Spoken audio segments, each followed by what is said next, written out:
Hello, hello, hello. We're live. Adrex the Poge.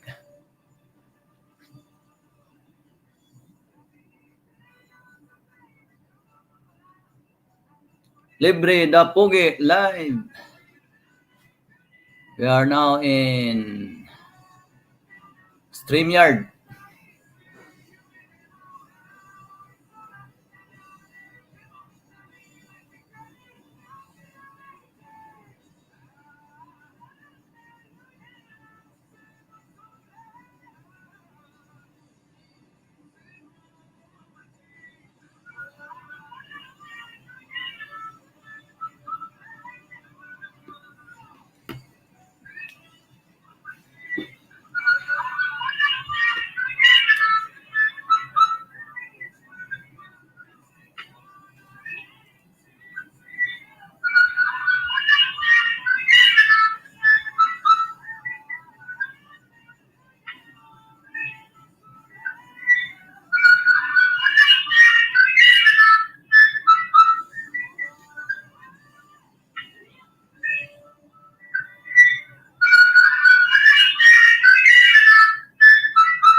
Hello, hello. Dito na. Okay na ba? Nakita na ako?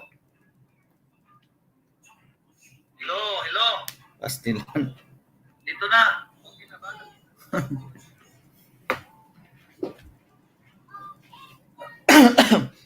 Desire TV, welcome po. Tamshik. Sinsya na, inayos ko pa. Nawala yung monitor ko.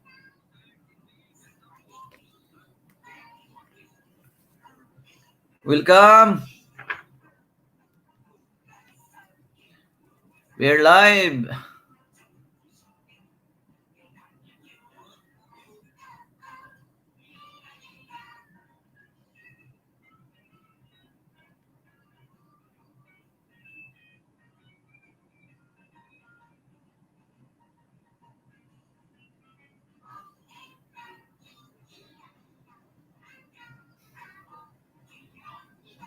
Hello, hello, hello, hello.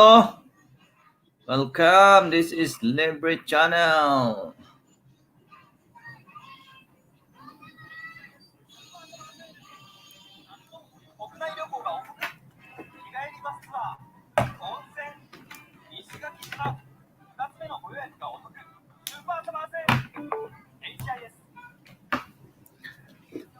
Monica Toya, welcome. Monica Toya, I'll give you a jacket. Monica Toya, good afternoon.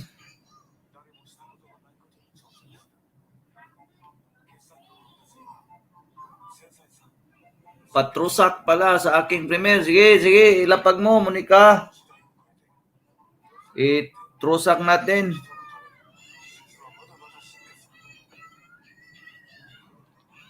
Desire TV, may premiere ka pala?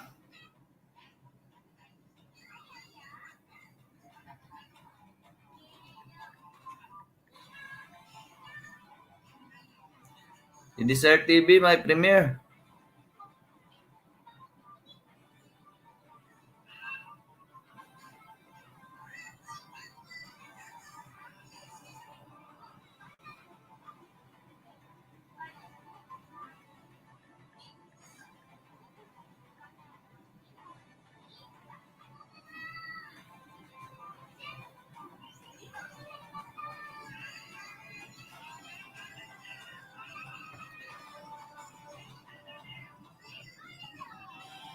Ay, May, ikaw din ni May? May.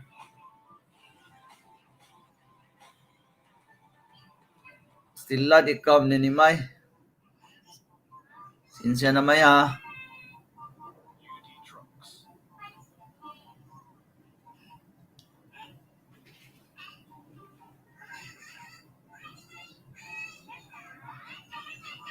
Monica Toya, si Prijangga Mix Vlog, manday ito eh. Monica Toya, si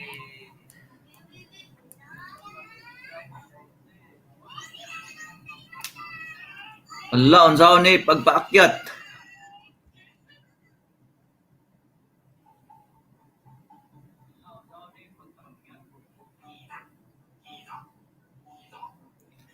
May, pwede ka maakyat, May?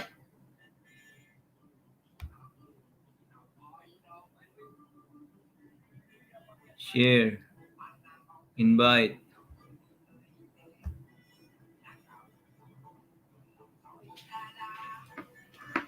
Hello, hello.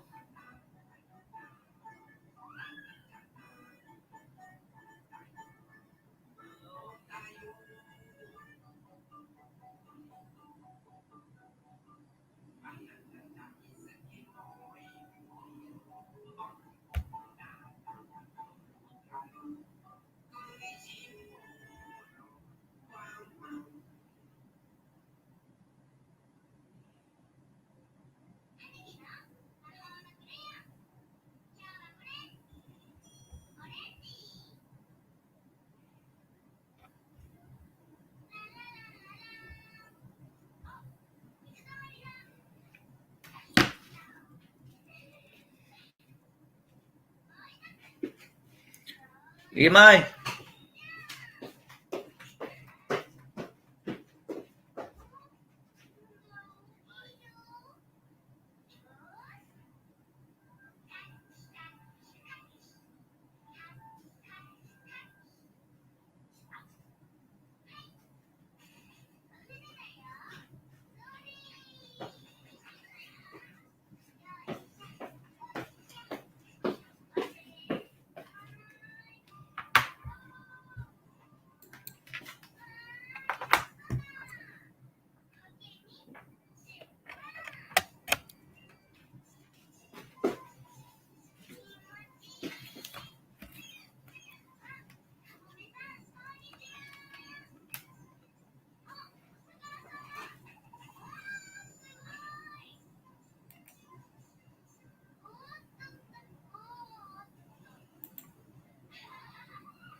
Hello, hello.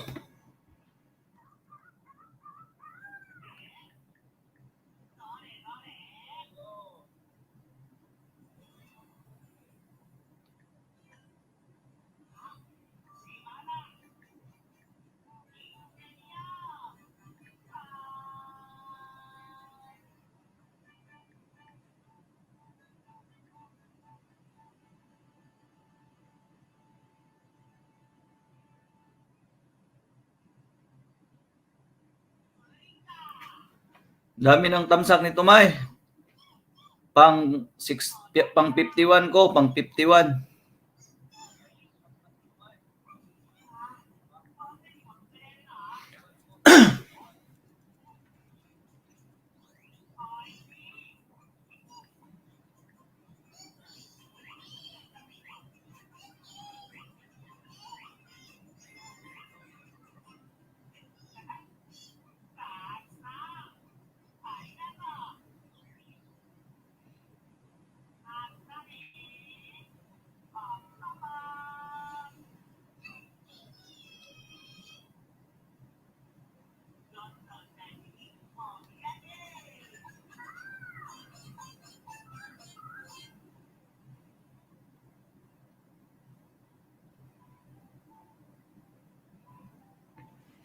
Hello, hello, hello.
Libre the Pogi in the house. Welcome, welcome. This is Libre the Pogi.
Hello, hello, hello, my friend, my Calibrate channel is live.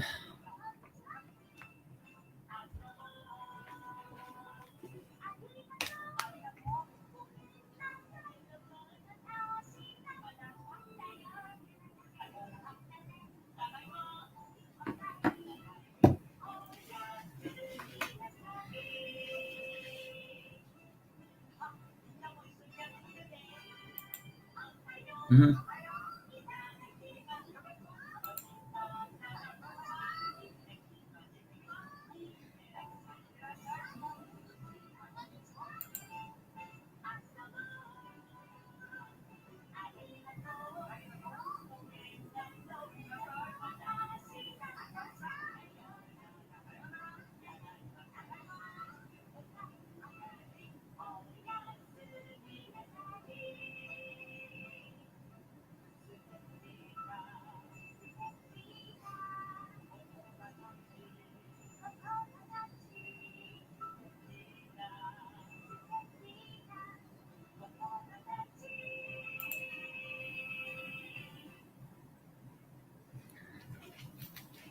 Kantahan na, Kuya Jim.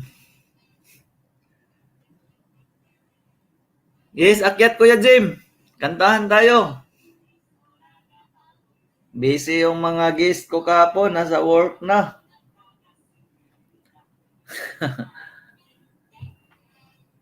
Silip-silip lang, bye. Support-support gamay. Okay, okay, thank you. Thank you, Kuya Jim.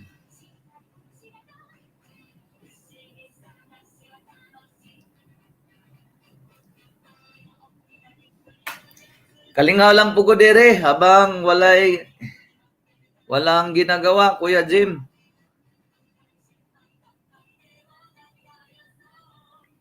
Walang magawa, kaya mag-live na tayo.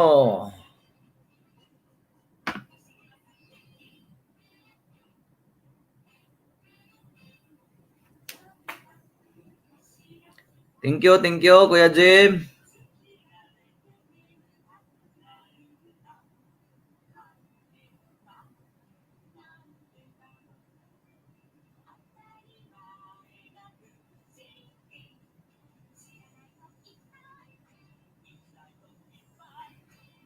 Ganun ba? Sige, ingat kayo. Oh, nakita ko yung live mo sa Marikina. Tinamsa ko si Calibrate Channel, isang channel ko. Ingat Kuya Jim sa biyahe. Kumusta namang panahon diyan?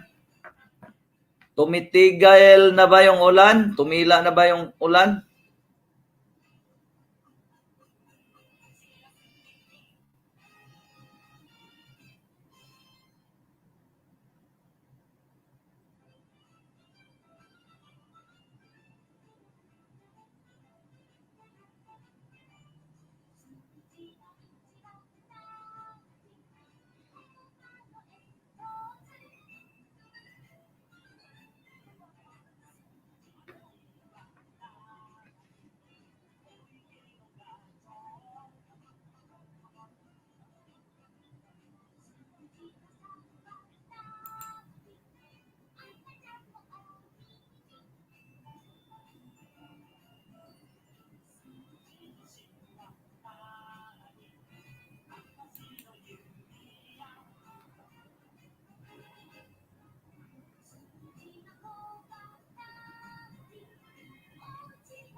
Medyo okay na panahon ba? Ulan-ulan, lakas hangin.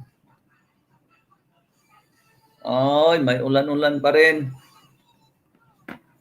Musta dia, os? Grabing init dito, Jim. Kuya Jim. Mainit sa Japan ngayon. Siguro mga anong temperature dito? Umabot ng 30 na yata.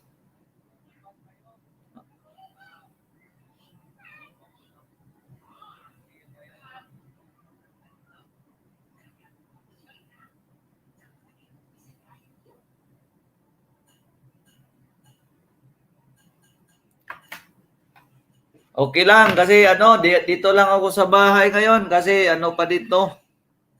Bukas pa yung pasok ko.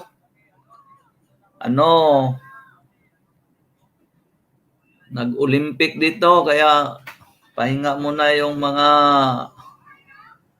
worker. So na ngayon ni Pangulong Duterte, dami na namang rally. Ganun ba? Nasa TV yan. Ngayon pala yun.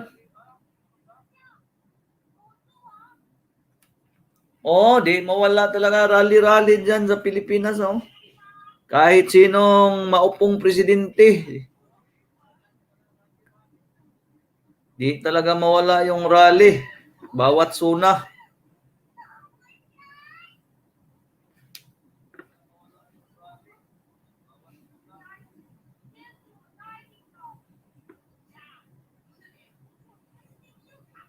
Lasuna na,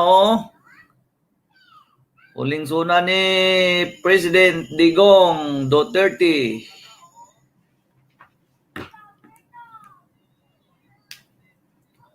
Mag-reply na lang ko niya, Kuya Jim, wala mang dito. Walang Filipino channel sa TV ko dito. Siguro naka-live yan sa TV, no? Nasa ba yan? Facebook?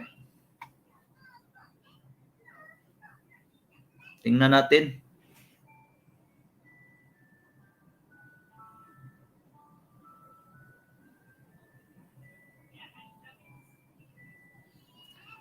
Lasuna ni President Duterte.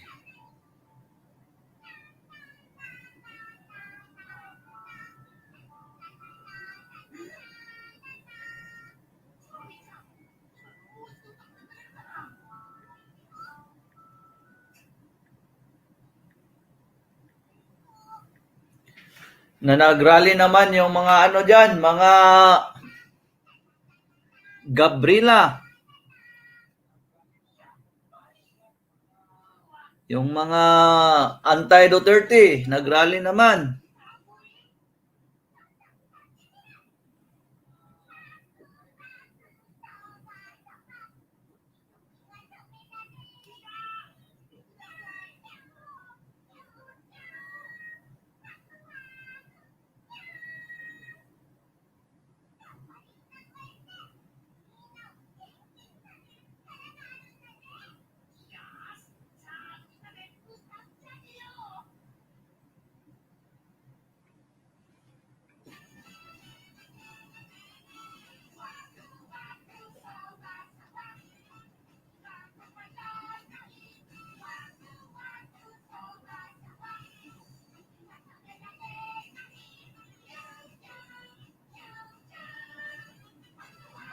Gabby Baisas, our digital communication specialist about.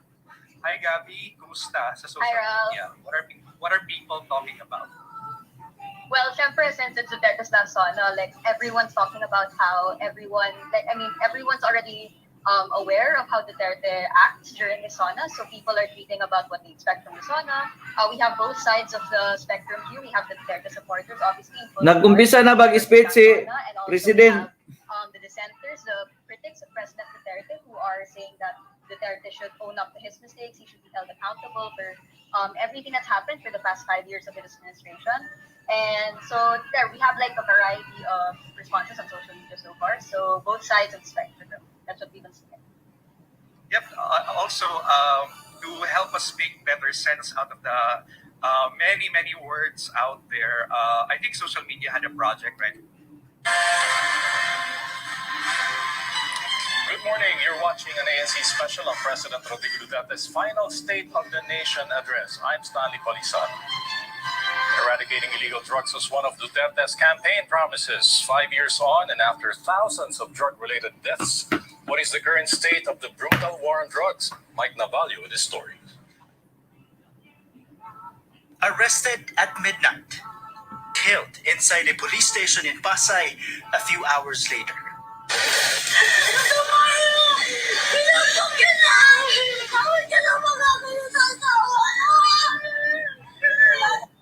This was the fate of father and son Renato and JP Pertes on July 7, 2016. Please state your Rodrigo Roa Duterte. Do solemnly swear. Just a few days after President Rodrigo Duterte stepped into office,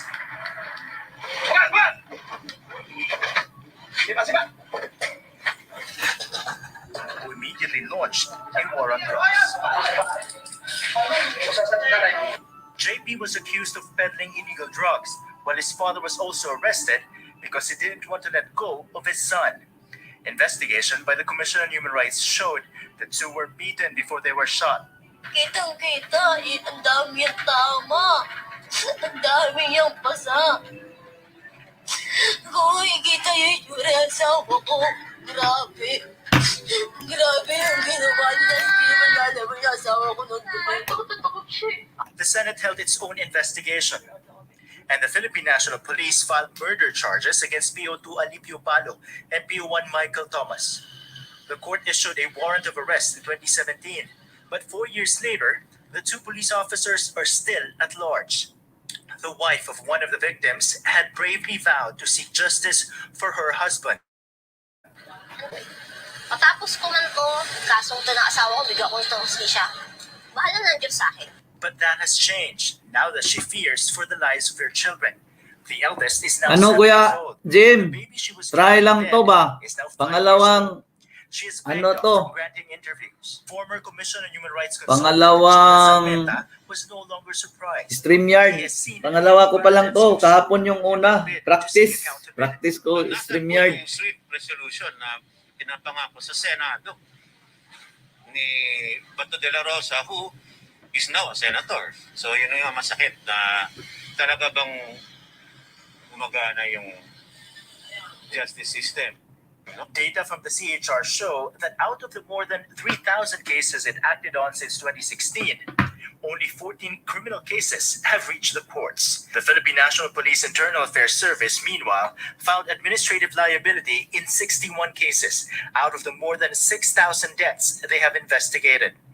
This is now part of the drug war review of the Department of Justice, which Justice Secretary Minado Guevara himself promised before the United Nations Human Rights Council. Konti lang talaga. Talagang only a few complaints have been lodged with the DOJ for preliminary investigation. Yung mga relatives mismo o mga kapitbahay o sino mang testigo na nakakita, walang pinafile na complaint. Meron man, konti lang sila. Ang PNP mismo ay hindi rin nagsasampa ng kaukulang demanda. Most of the cases natin kasi uncooperative yung ating mga relatives of the victims. Nananawagan tayo na kailangan nating imbestigahan. At in the investigation, we need the cooperation of all the concern dito. But Human Rights Watch is not convinced. Napaka-hinang argumento yan. There's a climate of fear na humihirap sa mga komunidad. So hindi mo talaga ma-blame or hindi mo may alis sa mga tao na matakot lumabas. Kasi ang marami nga sa mga witnesses ng mga ito din ay tina-target na rin. The Philippine government's willingness and ability to investigate drug war killings is what the International Criminal Court is now looking into in deciding whether to open a full-blown investigation into the Philippines. This was former ICC prosecutor Fatou Bensouda's recommendation after looking into certain cases, including the Perteses. Among those she looked into, the failure to take meaningful action to bring perpetrators to justice, and the promise of immunity, which constitute a form of encouragement to continue committing violent crimes against drug suspects. we will not stop until the last drug lord,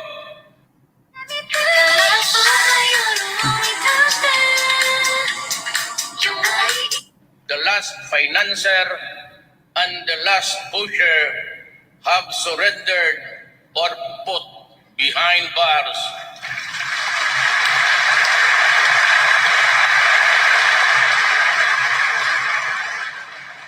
Or below the ground, if they so Wala. wish. Below the ground. My administration always believed that freedom from illegal drugs, terrorism, corruption, and criminality is itself a human right violation. The PNP and the DOJ are open to any probe by international groups, but Malacanang insists it will not cooperate with the ICC. For PNP Chief Guillermo Eleazar, the Baptist case is proof the justice system is working because it has reached the courts. He adds the 6,000 suspects killed should be assessed in the context of the almost 290,000 suspects arrested alive, the 60% drop in index crimes, and the supposedly safer streets based on surveys. Monitoring by the ABS-CBN Investigative and Research Group on news reports on the drug war shows more than 6,000 suspects killed since July 2016. 5 years on, are we winning the drug war? Meaning to say, are the costs, those lives lost, are they, let's say, outweighed by the gains in this drug? Kung sila ay namatay because of the legitimate operation, dahil kung hindi sila namatay, pulis yung namatay dito, then that's the cost na talagang ating pinagsakripisyohan to attain this situation na nag-improve yung ating drug situation. Napakanta sana kung walang namatay. I don't think we are. I think the government has misused the drug war for political ends. It has been used and exploited and misused by the president and his minions to try to make it appear that we have such a big problem. Winning is a relative term. If the objective is Live streamer. to Live streamer. Welcome. Makinig then I tayo would sa say suna that ni we're President. very far from winning this war. Because the drug problem is a humongous problem. But if the objective is to reduce or control the drug problem, then I would say that we have made a lot of headway. Thousands of lives lost, numerous children without a mother or a father, all in the name of the drug war. On President Duterte's final Hala, year in hala. office, the cry for justice and Akyat siya eh. accountability continues, whether here or abroad. Siyay, President Duterte's uwan. priorities when he took office, combating corruption in government. May premier But ka has ngayon, government Jai, made mamaya. any headway in the first 5 years of this administration? Sherian Torres gives us a look. I assure you. Wala ito sa script. I assure you.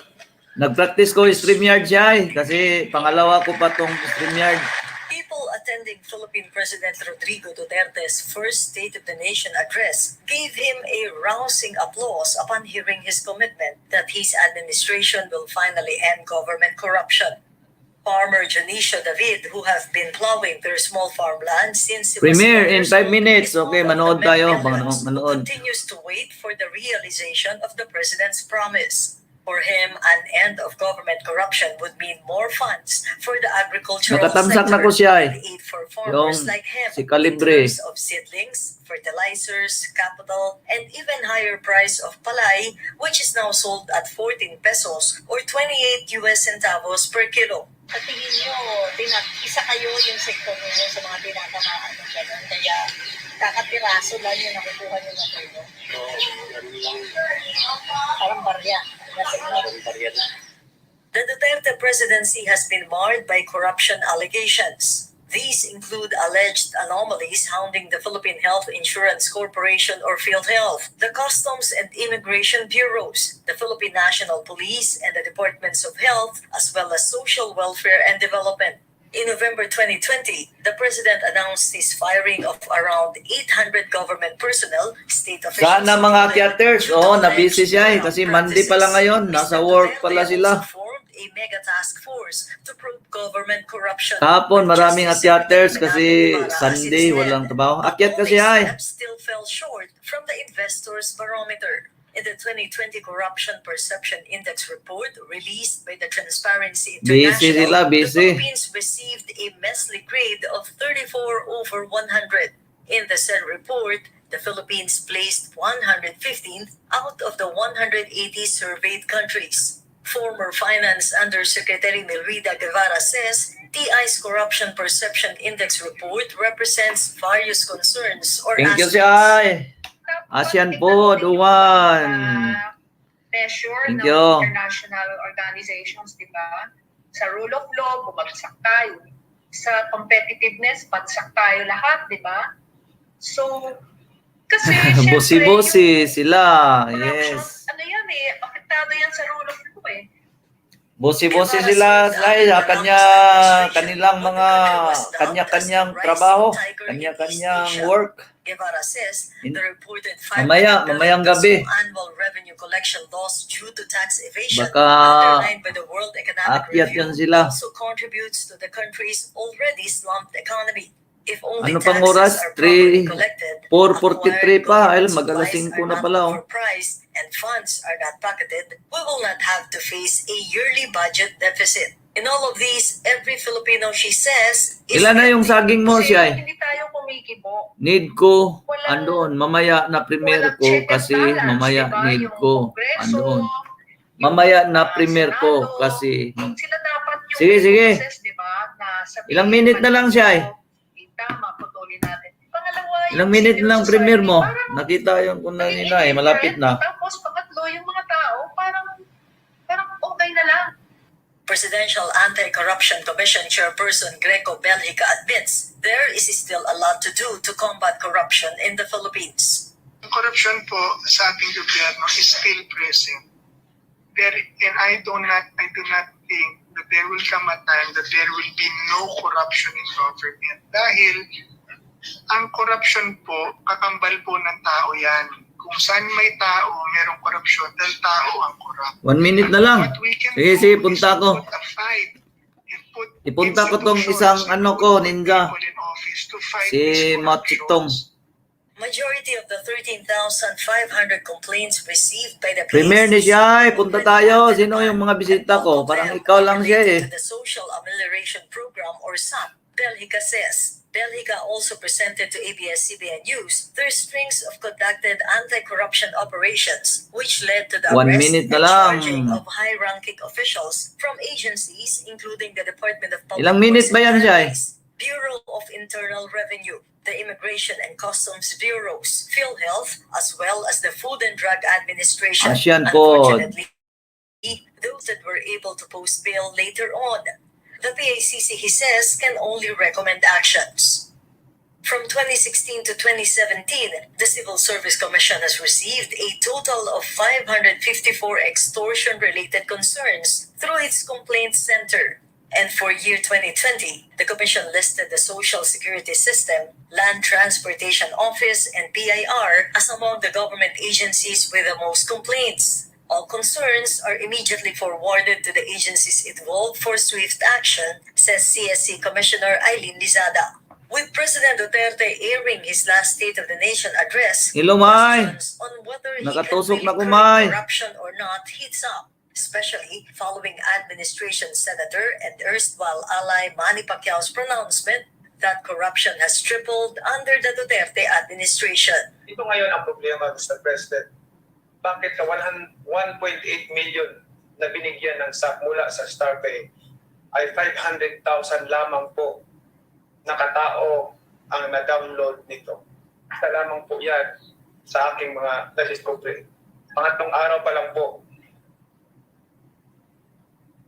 nung inaksit ko po yung challenge ninyo. Napatunayan. He has been with government for so long a time as a senator. My question Uy, tapos naman lang siya eh. bakit ngayon ka lang nagsalita? Tapos na. Poverty is the Pastil end lang. result of corruption. The most serious problem in the society today, which Ay, wala the pa. sitting president Malapit na. has promised to resolve the soonest possible time. This year is President Duterte's last State of the Nation address, and among the issues that's being expected from him is to discuss what steps he has taken to 目の前にいるトランプ勝利への信念坊主こうやってコンポートやバッツが最大の集中力を引き出してくれる坊主パワーオブサン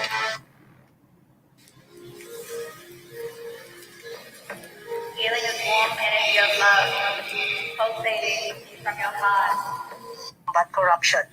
And in this speech, the people will have the opportunity to determine if the president will leave us with an empty promise or just failed.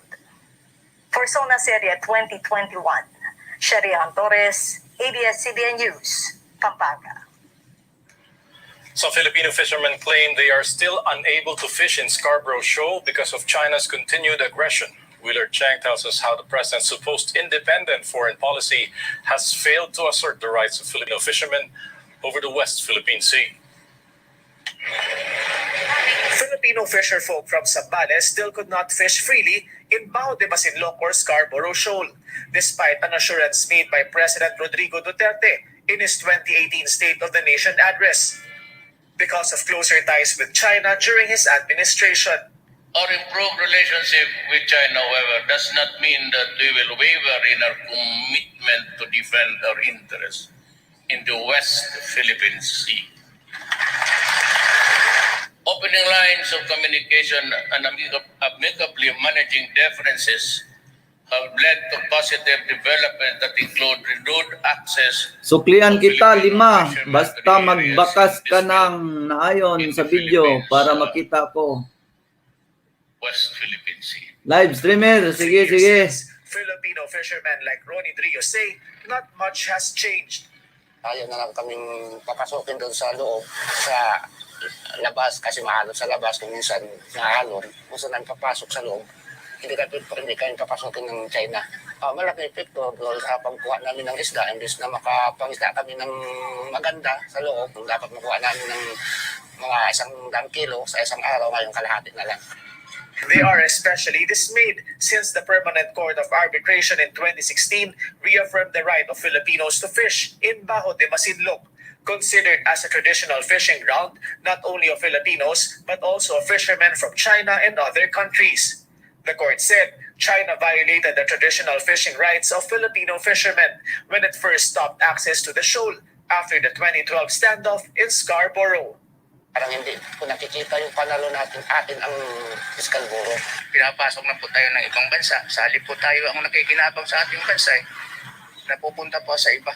Sa mga mangisda, kayo po ay nagtatamasa ng resulta ng bagong independenteng panglabas na relasyon ng ating presidente. Kung sa dating administrasyon, di kayo nakapaghanap buhay, ngayon po nakapaghanap buhay na kayo. President Duterte had vowed to pursue an independent foreign policy, a policy which, in fact, the 1987 Philippine Constitution exhorts the state to pursue. Okay. Long-term national development and national Tuloy-tuloy security tayo. goals come first.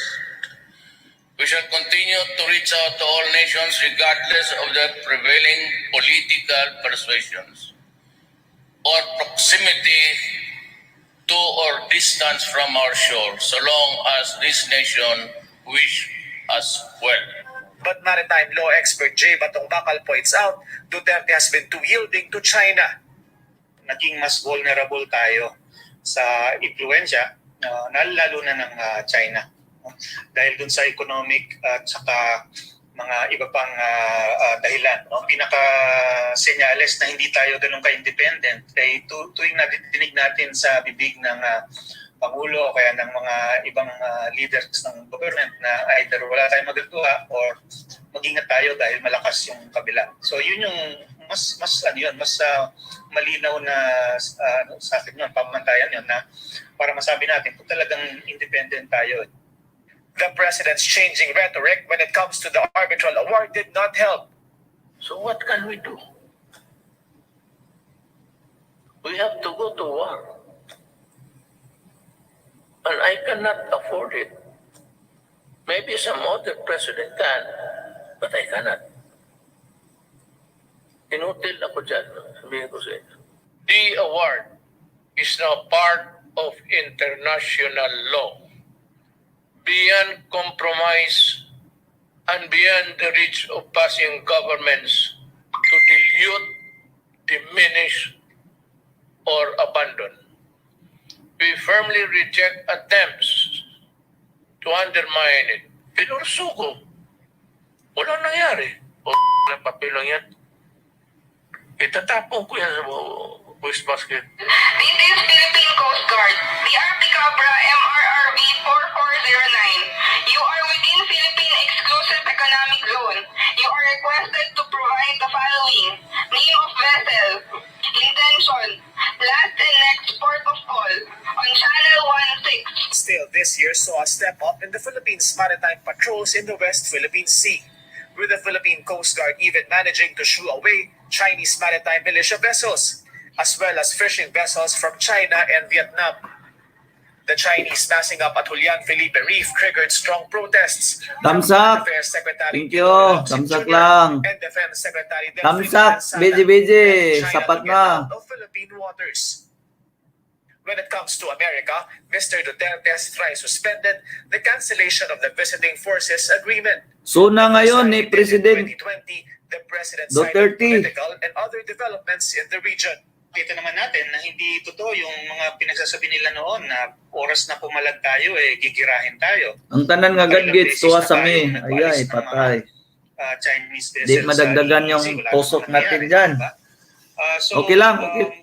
Yun yung Okay lang. Isa pang malinaw na palatandaan na yung polisiya nga ng pagiging masyadong pagbigay sa China ay hindi rin naman nagdulot ng malaking benepisyo. Secretary Locsin says the president's foreign policy is a work in progress as circumstances change every day. But Locsin says one thing is sure, the North Star remains the Philippine sovereign independence, unimpeded and uncontrolled right to chart its own destination. Meantime, fisher folk in Zambales who rely on the sea for a living have one appeal to the president to follow through on his vow to look after their interest. Willard Cheng, ABS-CBN News. Let's now bring in our Malacanang correspondent Pia Gutierrez for a perspective on how it's been shadowing the president these past years. Hi, Pia. Hi, Stanley. Hi, all right. What to you, or in your experience, was the most difficult part of covering Okay. President Duterte? I mean, how challenging was the entire experience in terms of having real access to the president? Well, you're speaking about access, Stanley. I've been covering the president since 2017, but right now, I think the biggest challenge, especially during the pandemic, is having actual access to the president. Right now, all of us in the Malacanang Press Corps are basically on the same ground as the entire Filipino people. I mean, we only see the president once a week, every time that he does his weekly address to the people, his talk to the people.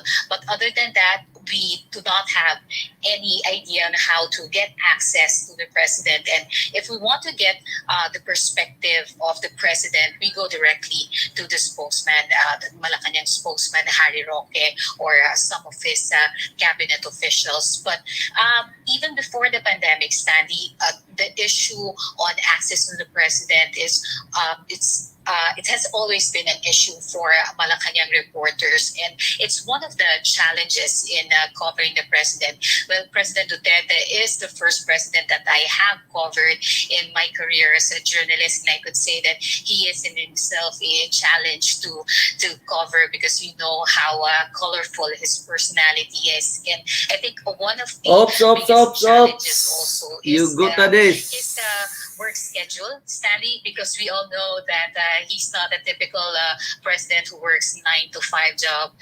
He goes beyond that. We all know that the president sleeps all through the morning, and then his day begins late in the afternoon, and then he works all throughout until early in the morning. So there was a bit of an adjustment right there when I started covering the president. It came as a shock, actually, Stanley, and I think it's still a big challenge on that regard, covering the president with his unusual work schedule. But you know, us, Stanley, we're journalists.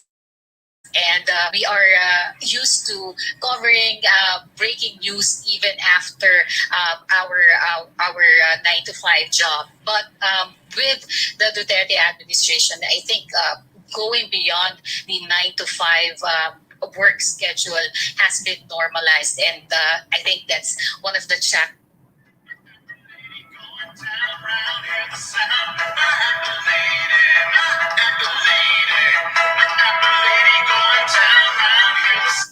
of covering a very he's not an ordinary president. He's not an ordinary character, as you can say. So that's just one of the challenges covering him. So right now, our challenge is having access to the president right now. It's a challenge also adjusting to his work schedule. It's also a challenge, Stanley, actually covering the president, because he doesn't really rely on a script. He doesn't when he in his engagements, Stanley, you know, if you watch his speeches, he doesn't like to read the prepared speeches. He likes to talk to the people directly and say exactly what's on his mind. But the problem with that is sometimes it goes way beyond 1 hour or 2 hours, and sometimes it appears like a rambling speech where he just says what's on his mind. So it's a challenge also to cover a president who speaks like that. And more than that, Stanley, aside from all of that adjustments, it's an added workload to just to fact check what the president is saying. Right. So it's also a big challenge, actually. Maybe it's a unique for a reporter covering Malacanang in the Duterte administrations that he's a very popular president, and sometimes that his rabid fans, as you can say, or even trolls, actually attack those who are covering the president. And I've been attacked many times online because I was just doing my job. It's just asking I was attacked just for asking a simple question to the president because they feel that I'm already questioning his policies, which is our job basically. But his fans do not see that like how it is. They don't understand how our job is. They feel that every question that we do, every story that we do is directly attacking the president, and they take that against us. Yes, Apia, you mentioned about trying to filter out meat from what the president is saying and running to a spokesman whenever you need something substantial. Now, how helpful was it that he had a spokesman taking most of the interviews on his behalf, and how did it help in terms of getting the most accurate messaging to bring to the public? Well, when it comes to your day-to-day stories, Stan, it's very helpful that the president has a spokesman because, as I've said a while ago, access is a big problem for us Malacanang reporters. So all the issues about the president, we cannot directly ask the president about it. So we run to the spokesman. So it's very helpful that there's a spokesman doing regular press briefings. Palace spokesman Harry Roque has regular press briefings every Monday, Tuesday, and Thursdays. And all those issues, we go to him and we ask him. And sometimes we just ask him directly. We text him, we call him, and it's very helpful to us. But when it comes to getting the most accurate messaging to bring to the public, sometimes there are stories, especially, for example, if the president makes claims, so, you know, your questionable claims, or he puts forward controversial policies, or he makes very, very controversial statements. The next day, you would expect the Malacanang spokesman, even before Roque, we had Panelo, we had Abelia, making All right. Tuloy-tuloy tayo. spin, or making a different interpretation of what the president said. And I think that muddles the messaging of the office of the president to the public, because most of the time they change, or they put context to what they say. Sometimes they even gaslight reporters for doing a story about what the president did, and they're saying that we interpreted the president wrong, or we just didn't understand where the president was coming from. We didn't understand the context of what he said, and they would explain it very differently from what the president actually. It was very obvious that their explanation or their spin on that issue would always be very different from what the president has said. So in terms of getting the most accurate messaging, I don't think it's very helpful. It's always very important to go directly to the source, Stanley, and that is President Duterte. And if we could, then we could just ask him about it. But the problem is right now that we cannot have access to him right now. And I think since the start of the pandemic, since March, we had only been able to ask questions to him directly once or twice. The last is, I think, was 3 weeks ago during the LRT extension opening, and the other was last February 29. I was there. It was during arrival of the first batch of COVID-19 vaccines. So very, very limited access, and it's it brings a lot of challenges to a reporter covering Malacanang San. Yes, the president is on his final year, last year of his term. He's delivering his speech later. What are your expectations on the zone? I mean, which achievement? Yun o, dito na ang akyaters.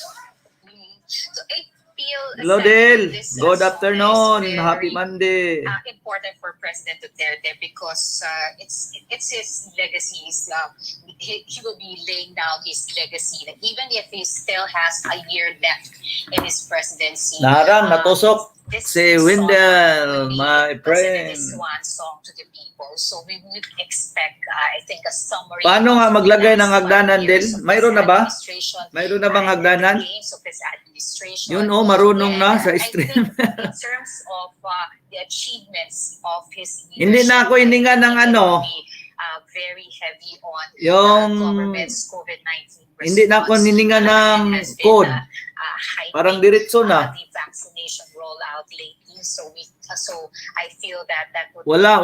be a Wala. very Dito sa invite. Oh, sa invite. Highlight of his speech. His efforts to invite tapos copy clipboard. To respond to the pandemic.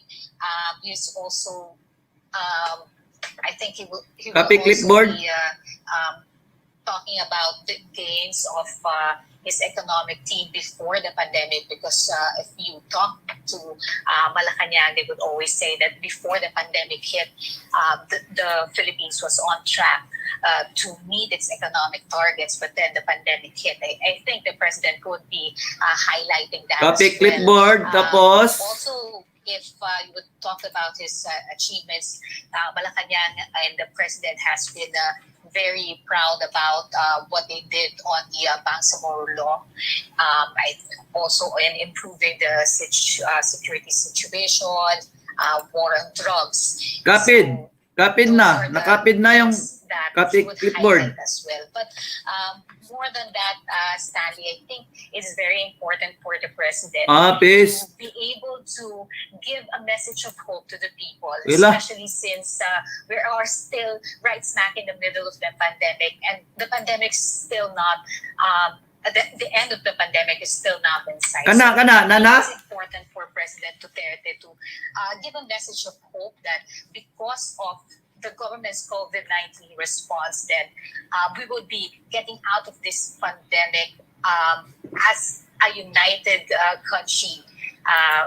And even if the pandemic would not end when his administration ends, then that is something that that the Filipino people could be looking forward to, and that is because of what the government did to respond to the There is a pandemic. chat box. Right, Pia, let's leave it at that. Thanks a lot for joining us today. That was Pia Gutierrez talking to us about her experience covering President Rodrigo Duterte in the last 5 years. Now we're taking a quick break. Up ahead, a look at what's left on the Congress's plate in the final year of this administration. Stay with us.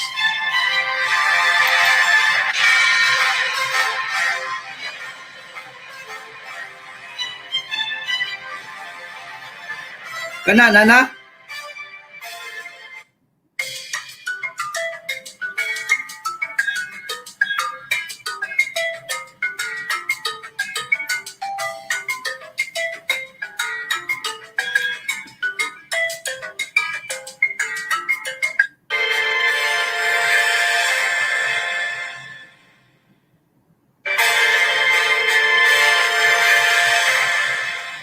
Welcome back. The Duterte administration had set out Wa lagi basin naka-private imo chat box. but how many of these Tanawa measures have gani actually been ibutang passed sa into law? comment. Tanawa wa sa right side.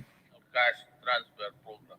The clock ticks on the final months of the Duterte administration, but there's still a lot of unfinished business among the president's pet bills in Congress. Analysis by the ABS-CBN Investigative and Research Group on data from the House of Representatives and the Senate show of the 47 priorities the president requested in his 5 State of the Nation addresses, only 15 became law, 6 during the 17th Congress from 2016 to 2019, and 9 during the incumbent 18th Congress. Among those that became law, longer validity for passports and driver's licenses, tax reform packages, the Bangsamoro Organic Act, the Universal Healthcare Act, Coco Levy Trust Fund, sin taxes, a new wave of salary increases for state workers, and the Bayanihan 2.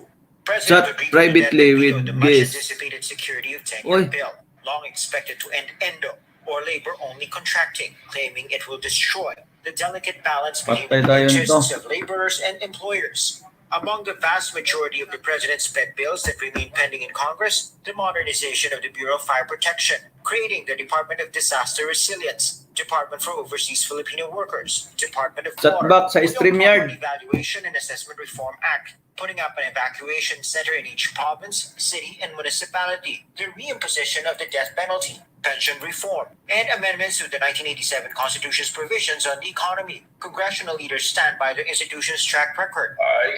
Once mabasa nimo ni Min sakto imo chat box. That have not passed. But considering the number of controversial measures that we were able to pass, I think I could say it was very good. As to the mga ibang legislative measures na nabanggit niya nung past, we've already finished all of that. The performance of Congress, generally productive RG.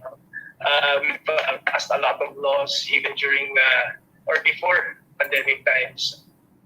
Velasco adds the House is done with all of the president's priorities. I guess the Congress was able to pass a lot.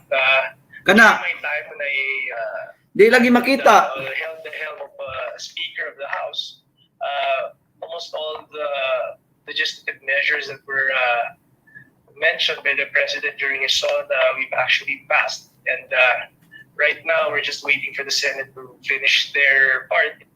This political analyst, however, can't give the lawmakers a rave review for their work. Di makita. Na-paste naman ako. Performance, Patay tayo na eh. I would say it's only 50% because they have accomplished only 50% Dinhi sa post a comment. bills that have been prioritized. Magno cites, aside from policy differences, divisive politics took up much Gi-paste time, nako diri especially sa in the lower box sa house, post which a comment. saw 4 speakers ministers under one president. These intramurals with respect to changes in leadership, especially with respect to the House of Representatives, took a lot of time for let's say, sitting down really and going to work with respect to the various legislations that are needed. Picture daw So sin this sa took a lot of messenger. time, this jockeying for positions, and this indeed was critical in preventing the Congress in achieving their goals. At the same time, the existence of very divisive politics prevented the mobilization of consensus. My countrymen, Magno notes there are bills President Duterte repeatedly pushed in his 5 speeches to the nation. For example, the establishment of the Department of Overseas Workers, Overseas Filipino Workers, the creation of a Department Kini ba? Dia invite. This is Now. very important. These are very much related Nakuha naman. to the critical Na di issues man of naku- the country, especially in the context of climate Otro. change. Magno cites that Oh. lawmakers spent too much time on bills that Copy would be to hard-pressed clipboard. to get a consensus among lawmakers, like reimposing the death penalty, which Oh, remains copy. pending at the Senate, the Land Oh. Use Act, and pension reform. Tapos, kapit na. May pag-asa kahit pa paano yan, may pag-asa yan. Especially if the president will talk to those who are against it. I-paste dito. Congressional leaders believe that in the remaining months in office, Dito many post proposals ako, men. that are opening up the economy to foreign investments can still make the cut Oh. before they bow out. Ano? Paste. Yun na lang. Paste there. We've already fulfilled yung mga pinakita. Paste as in plain text. O, Paste lagi. oh, yun, paste. Liberalization law. Tanto ka na, paste Economy. Oh, na-paste na. In the Vice Tapos chat. Alright, so papasa yun. Oh, The Public Service Yun o. Act is on second reading in the Senate. Tuwa naman, oh. Pasado sa House. Ang sa imo di ay, Probably by August. di mo gawas sa ako, di lagi. Di gawas na diha sa imo, pero diri sa ako, wala. Investments Act. Naunsa man eh, na private. Malamang pumasa. Still, skepticism persists, since lawmakers will also have to spend time preparing for Ano the na kay wala 2020 mang elections while dealing with wala the man ka pandemic. nag RG Cruz, wala man ka naka-code kanina ni laktaw The ra ka. administration has held a supermajority Agoy, in the House since Duterte pastilan. took power. However, Oh, it walay hasn't been code. exactly smooth sailing over the past 5 years, with a power play leading to the ouster of Pantaleon Alvarez as Speaker during Duterte's third SONA, and a leadership standoff a year later, almost derailing a term Why makakyat na ni Ron? brokered by the president Sulod man gyapon himself. ni WH na, pero dili na ka Is our maka-invite House nga na. correspondent, RG Cruz. Hindi Hi, man RG, makita na welcome imo to the comment, program.